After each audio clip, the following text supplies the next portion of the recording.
Mukhang inaral ng kalaban ng Voltes 5. Tignan nyo, oh. Halos pantay na ang technical stature at ang battle profile nila.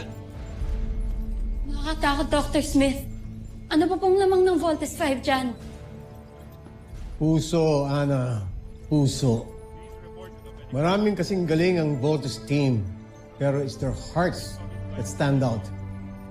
Kaya sila ang napiling magpiloto ng Voltes 5.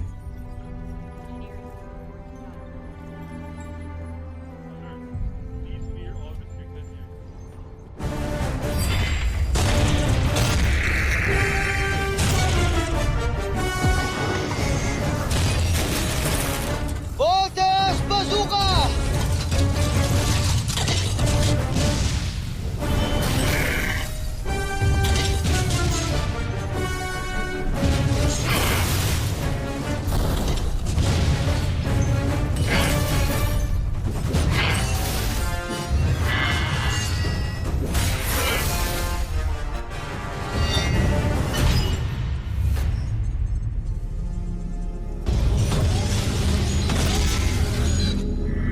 Sole de armore, dice che era o de che respi.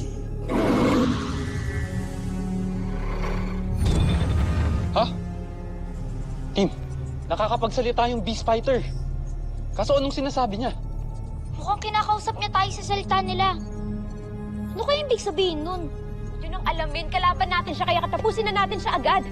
I agree. Mark, you have the call. Let's bring out the Ultra Electromagnetic Wave!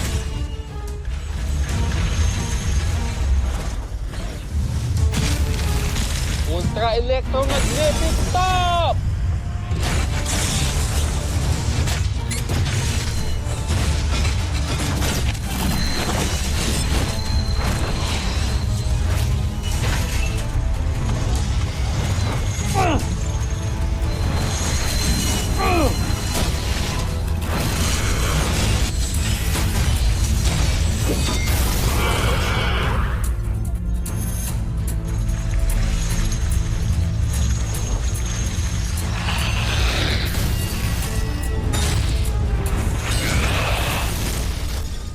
Paano niya nagawa yun?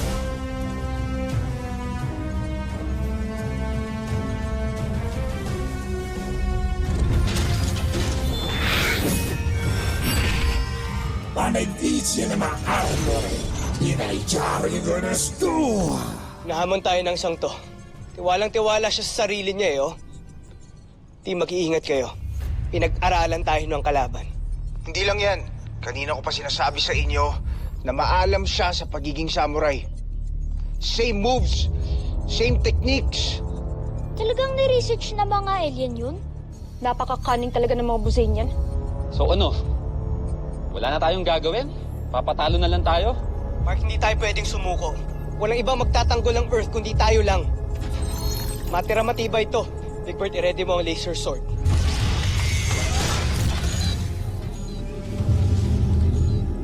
Hindi. Hindi tayo pwede magbaka sakali. Kailangan natin yung murong.